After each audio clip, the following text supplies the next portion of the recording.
everyone. Welcome to the NoDQ.com live recap of Extreme Rules 2021 with our one Extreme Rules match, the main event, of course. A lot to talk about. Thank you to everybody watching this, whether it's live or on demand. It's 11 o'clock. We're going to get right to it here with this recap. We had our kickoff show. Now, originally, Liv Morgan versus Carmella was going to be part of the main card, but things got changed last minute. Liv Morgan, Carmella was moved to the kickoff. They had their kickoff match, which was fine. You had Carmella cutting a promo before the match, basically saying she's better looking than Liv Morgan. However, I could really not hear what Carmella was saying because there was a pretty big screw up. You had the Spanish audio commentary playing at the same time as the English commentary. And you had the Spanish announcers translating everything that Carmella was saying as she was cutting this promo. Then we had the match, and the problem continued for most of the match. There was a brief period where it was fixed, and then it got messed up again. But anyways, standard match here between the two of them. Carmella controlled the early part of it, did some trash talking, said, "I'm hot, you're not." Crowd was into Liv Morgan, chanted, "Let's go Morgan." Liv made a comeback. They ended up on the outside of the ring, and Liv sent Carmella into the side of the announce table, got Carmella back in the ring, and then Liv hit the Oblivion, 1, 2, 3, scored the victory, picking up some momentum. I enjoyed the match, but it was hard to really concentrate on it with the Spanish commentary during the match. We then moved on to the main card, and our opening match was a newly added match. WWE decided last minute to make a 6-man tag team match for this show. Get the WWE champion in there, Big E. We had the New Day up against Bobby Lashley, AJ Styles, and Omos. And we had some more issues with the audio. This time it was the French commentary.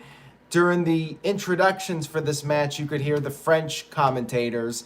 Thankfully, by the time the match got going, things were finally back to normal. So I'm not sure what the hell happened here. Who screwed this one up? Probably WWE. They had a mix-up with their audio. There was one point where Pat McAfee actually acknowledged it and started talking in French and Spanish as he introduced the show. Got to give credit to Pat for thinking fast on his feet and making light of the whole situation. So anyways, 6-man tag team match. Really good match here between these two teams. I just wish that they actually built it up instead of just throwing it out there on the pay-per-view. Went back and forth between the two teams. Lashley would attack Big E on the outside of the ring, so Kofi Kingston had nobody to tag. They worked over Kofi for a while. Eventually, Big E recovered, got back into the match, and New Day started having some momentum. But then Kofi went for a dive to the outside, and he got chopped by Omos, who protected Lashley and AJ Styles. And then back in the ring, it looked like maybe the bad guys were going to pick up the win. But then Big E sidestepped. Lashley was going for a spear, but Big E sidestepped, and Lashley accidentally speared speared his own partner, AJ Styles. And then Lashley got hit with the big ending, 1, 2, 3, Big E and New Day picked up the victory. I'm a little surprised to see Lashley lose yet again.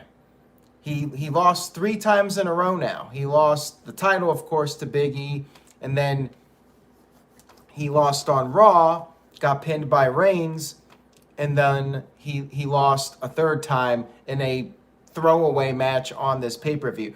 But there was a follow-up to this, because later on in the show, we had Lashley cut a promo, and he basically said that Big E is a chicken shit and challenged Big E to a championship match on Monday Night Raw. And then later on, Big E responded and accepted the challenge for Raw. WWE continuing to book big matches for Raw. And will Lashley lose a fourth time now? Very interesting to see how this goes.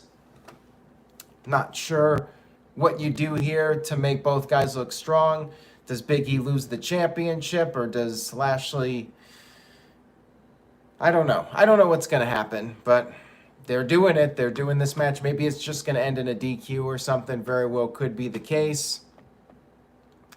Next up, we had the Usos defending against the Street Profits. Montez Ford's ribs were all taped up from the attack by Reigns on SmackDown. Crowd was very much behind the Street Profits, chanting, "We want the smoke." Hank Schrader on the shitter, who we haven't seen in a while. He hasn't been in the chat room lately. He sent in a $2 super chat. He says, "What's up, Aaron? Just saying hi. I do not watch WWE." Totally understandable, Hank Schrader on the shitter. Thank you for tuning in, though. And this was a pretty good pay-per-view, so you might want to check it out if you did not watch it. Anyways, back to the match here.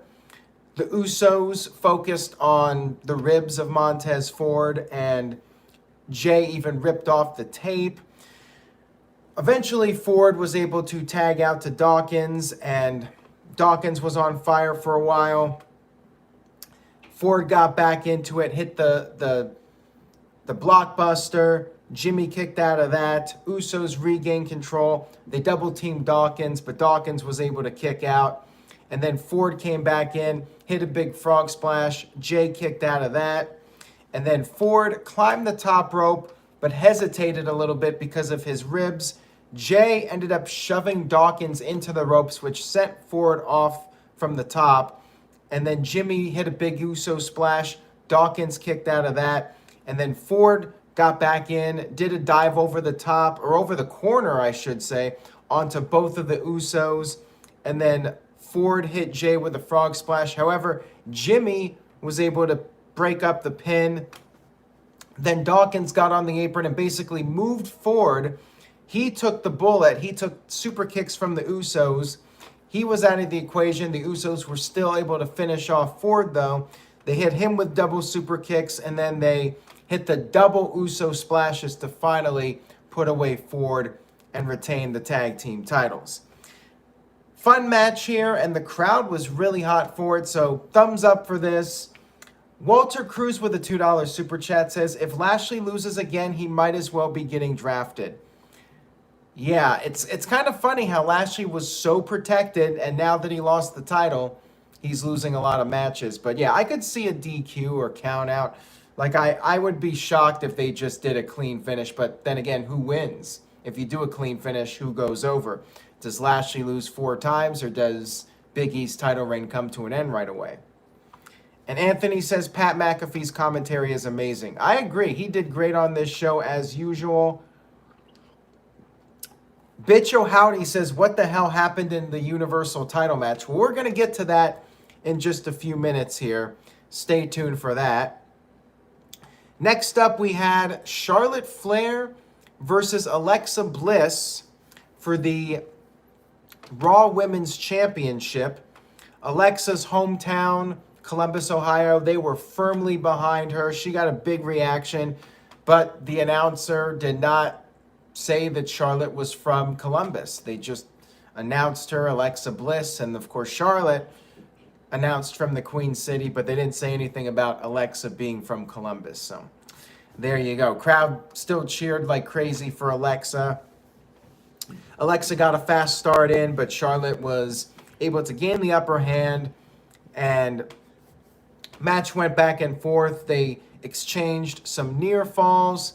Charlotte started to show some signs of frustration when she could not put Alexa away.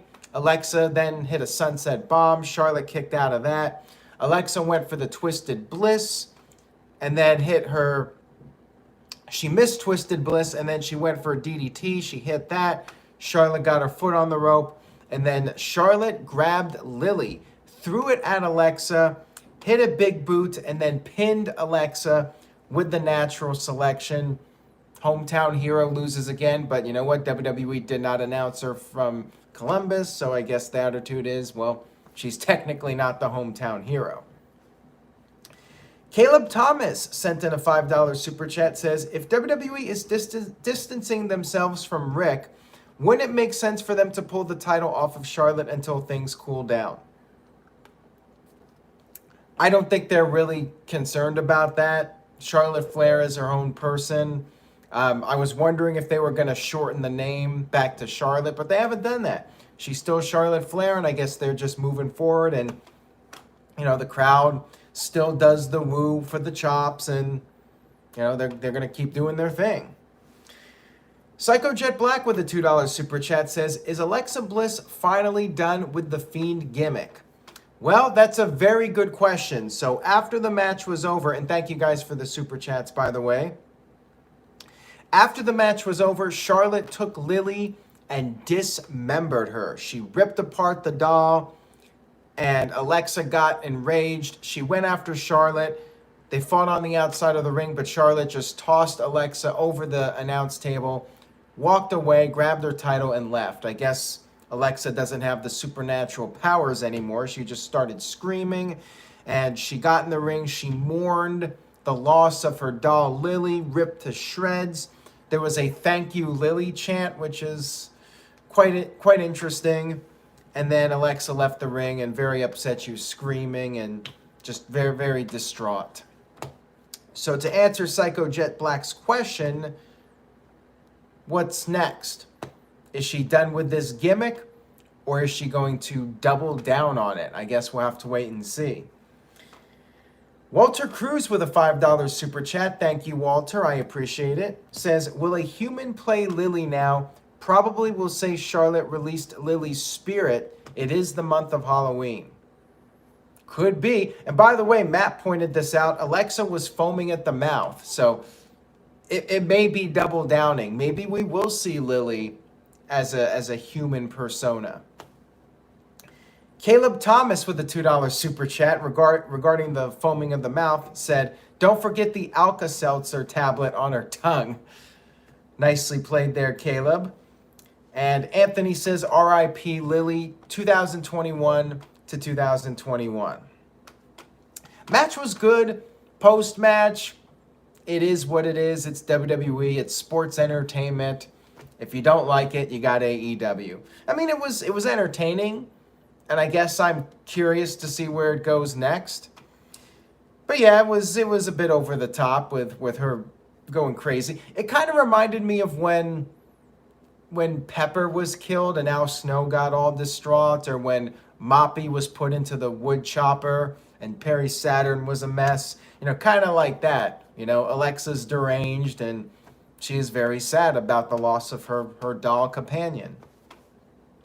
Psycho Jet Black with a $2 super chat says, who's more over, Lily the doll or Moppy? I would say Lily. I don't think Moppy ever got a thank you Moppy chant or any kind of chant, period, or merchandise or anything. Next up, we had a triple threat match. Damian Priest versus Jeff Hardy versus Sheamus. This was a really entertaining match. These three did very well in the ring together. And Sheamus took out Hardy right when the match started, but you pretty much had all three guys interacting for most of the match. Not that stuff where one guy is out for a long duration. You know, the three of them were working together throughout the match. Hardy got back into it relatively quickly. He did a double whisper in the wind, went for a cover, but Sheamus kicked out, and Sheamus was wearing his face mask to protect his broken nose, and that fell off. He had bandages around his nose. He put the clover leaf on Hardy, but Hardy got to the ropes. However, Sheamus did not let go, since in a triple threat match, there are no DQs. So there you go. You kind of get your Extreme Rules match here. Priest eventually broke up the submission, and then Hardy went for a Swanton Bomb on Priest, but Sheamus knocked Hardy off the apron, went up to the top and started mocking Hardy, which was great. Sheamus hit a diving knee to Priest, but Priest kicked out, and then Priest went for a cover on Sheamus, but Hardy broke it up with a swanton. Hardy and Priest traded some blows, and one thing that was interesting was that the crowd was booing Priest when Hardy and Priest were going at it. They were doing the boos for Priest's throws. I guess Hardy was the sentimental favorite here, but I wonder if that sends a message to Vince that Priest is not that over if Hardy's getting a better reaction. Anyways, Sheamus hit a brogue kick to Hardy, but then Priest rolled up Sheamus and scored the 1-2-3 victory. So Damian Priest still your champion, and then after the match, Priest and Hardy hugged, and they showed some sportsmanship as Sheamus walked off to the back. Grim SP805 says, what's going on? I'm doing a live stream at 11:30 at night. I'm crazy. And Caleb Thomas with a $5 super chat. Thank you, Caleb. Says, what would they have done if someone brought a Lily doll at the merchandise table and threw it into the ring?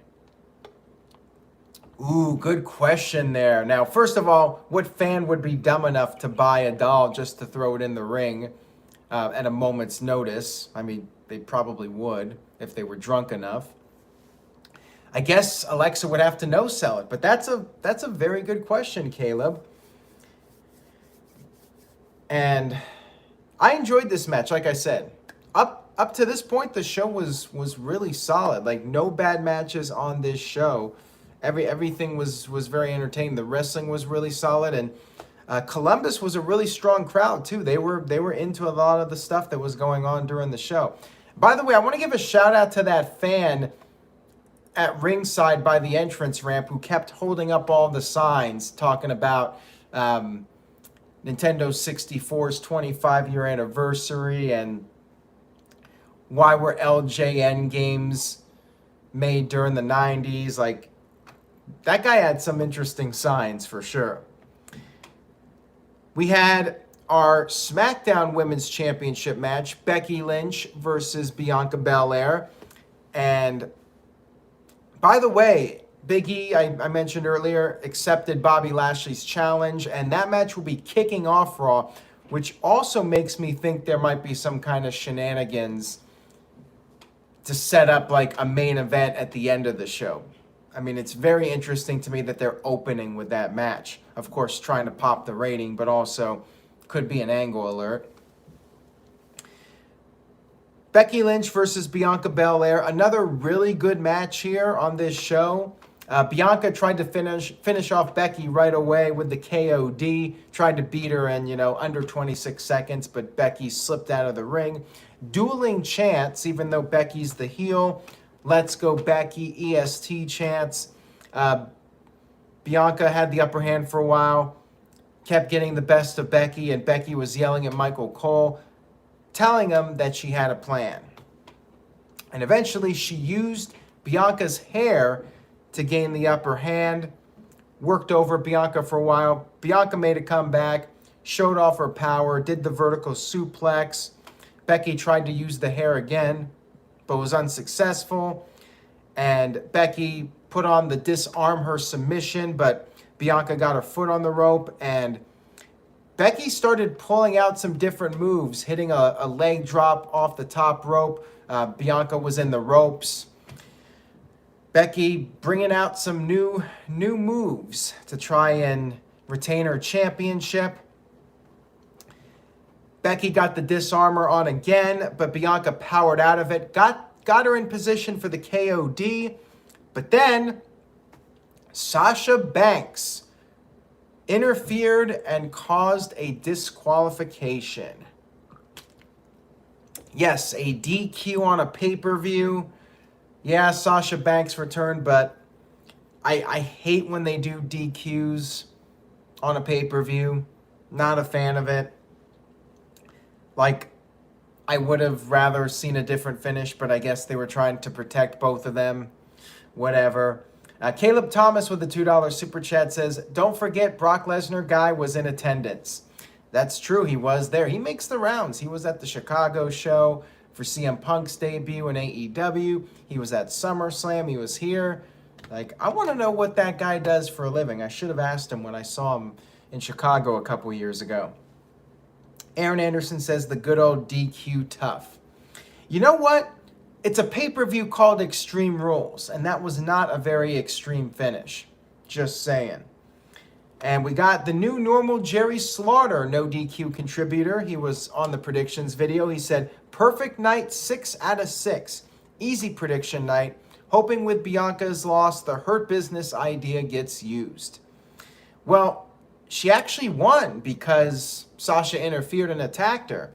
Now, after the match was over, after the Sasha attack, Sasha went over to Becky Lynch. Becky wanted a handshake for them to be friends, but Sasha went after Becky as well and said that she would see both of them on Friday's SmackDown. Maybe we're going to get a triple threat match before one of them gets drafted over to Monday Night Raw. Maybe Sasha Banks. But yeah, that was that. Sasha is back. And I guess we'll have to see what happens on SmackDown. So good match up until the DQ finish, in my opinion. And then we had our main event of the evening, Roman Reigns versus the Demon Finn Balor. Balor had some additions to his attire. He had this spiked mohawk. He was wearing a kilt. He had the lettering on his back. Peter sent in a $5 super chat. Thank you, Peter. He says, so who goes over in the triple threat? Surely keep the title on Becky? Yeah, probably. I feel like they're going to do some kind of match with Sasha and Bianca. Maybe a singles match. Not necessarily a triple threat match, but I have a feeling Sasha will go over to Raw. I mean, I wasn't expecting her on this pay-per-view because I thought that she would maybe get drafted. But you know what? Maybe they want to finish this storyline with Sasha and Bianca before Sasha moves over to Raw. My gut feeling is Sasha's going. Maybe Bianca, but I think there's going to be a Bianca-Becky rematch at some point. Darren was not a big fan of the Demon entrance. Said it was weak, the weakest or very weak out of his Demon entrances. I mean, they did add some attire, like with the headgear and the kilt. The two of them had a feeling out process, traded some blows in the early moments. Reigns grabbed the kendo stick, and the crowd kept chanting, "We want tables," throughout this entire show. And finally, Reigns went under the ring, and the crowd was chanting, "We want tables," but Reigns said that he would get the tables when he wants to. And on the other side of the ring, Finn Balor, the Demon, had 4 kendo sticks attached to each other, and he started using those on Reigns. And then Balor pulled out a table, which may have gotten the pop of the night, but then Reigns attacked Balor and pushed the table back under the ring. Great moment there for Reigns to get some heel heat, and was like, "No tables." Reigns tried to use a chair. Balor stopped him, drove Reigns into the steel steps, and then they fought into the crowd. Reigns, not wanting to get COVID-19, he put on a face mask as he went into the crowd. First person I've seen do that since the return of live crowds. Roman Reigns. Now, doesn't this kind of make him a babyface to put on the mask and send a good PSA to everybody? Like, I know because of the leukemia, he's playing it safe, but, you know, kind of makes me want to cheer for the guy when he's putting on the face mask and being like, you know what, everybody else is being an idiot, but I'm going to play it safe here. Anyways, Reigns had the face mask on, fighting with Balor in the crowd, and then they fought by the kickoff desk, and Balor hit Reigns with a crossbody block, and the two of them went through a table below.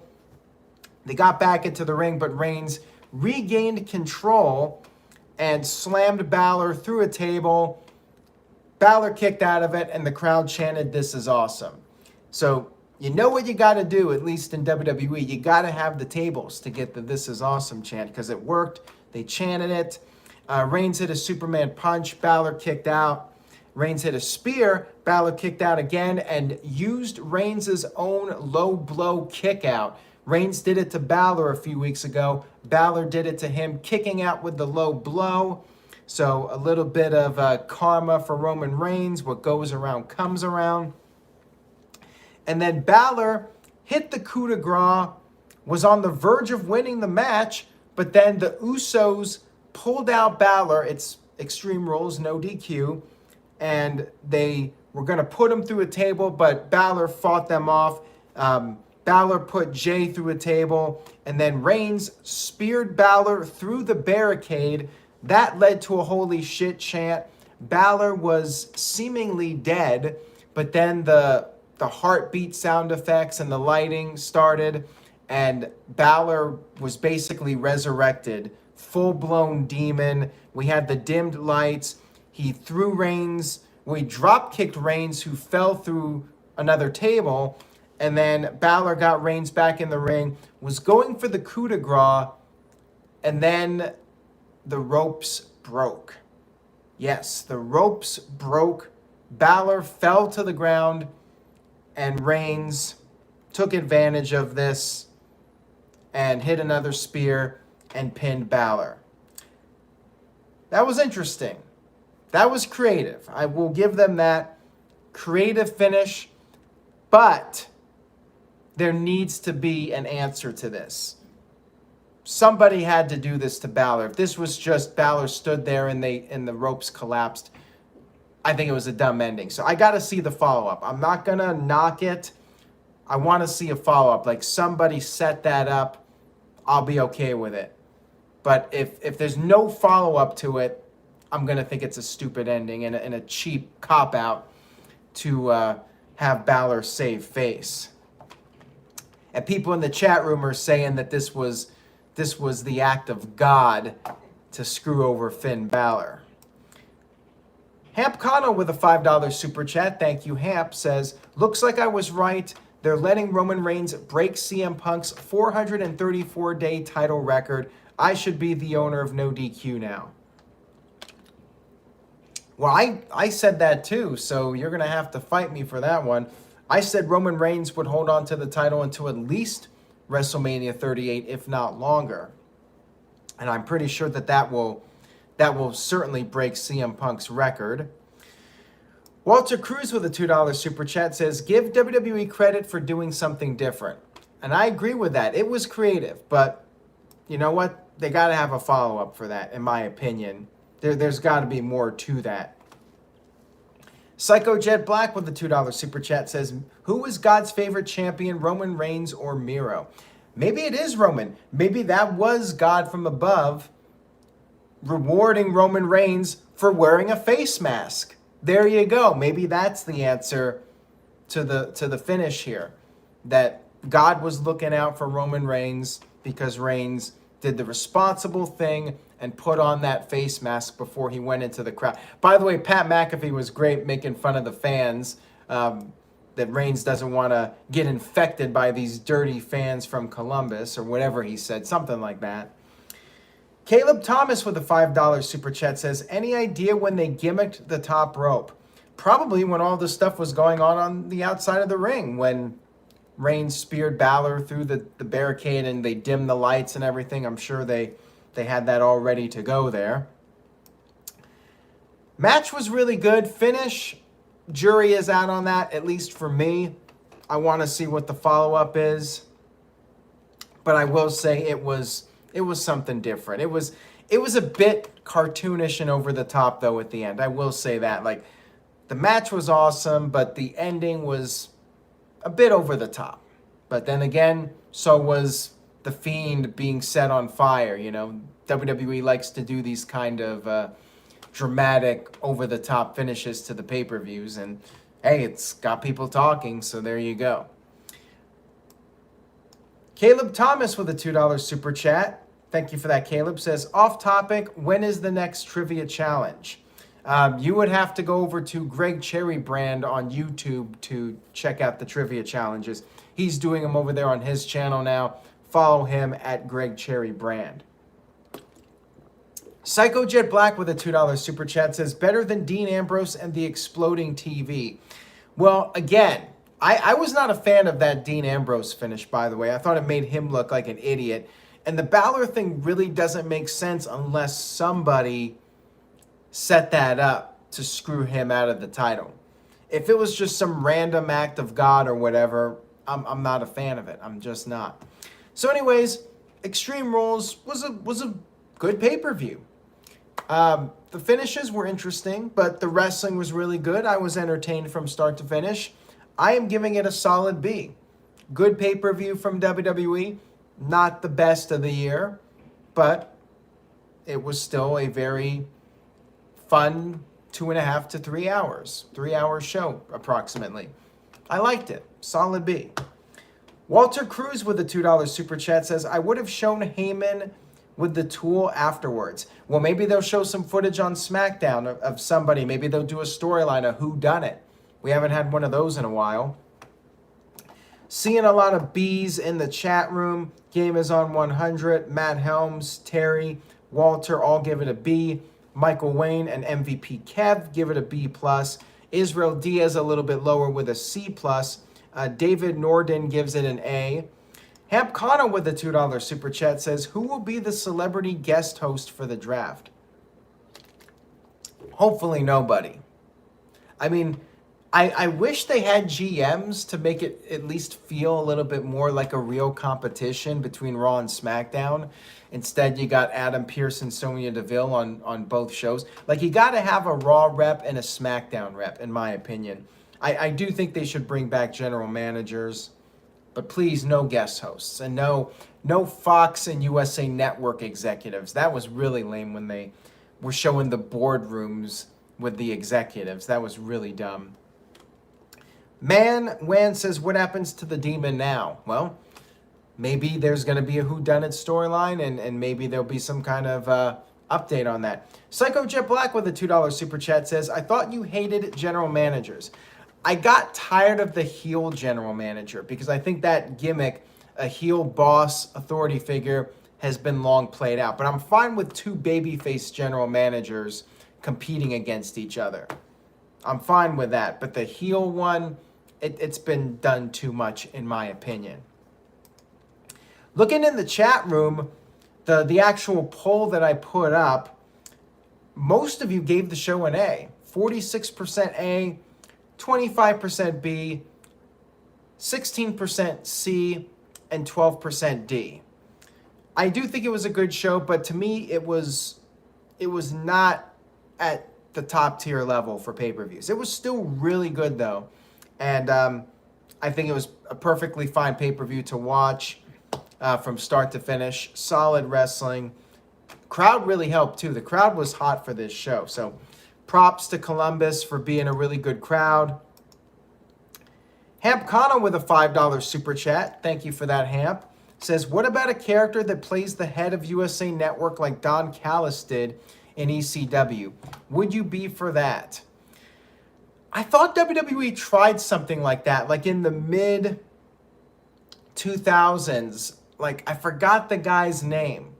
Maybe somebody can throw that name out at me. I think he had glasses. Deacon Palmer or something? I don't know. It was something like that. Somebody help me here.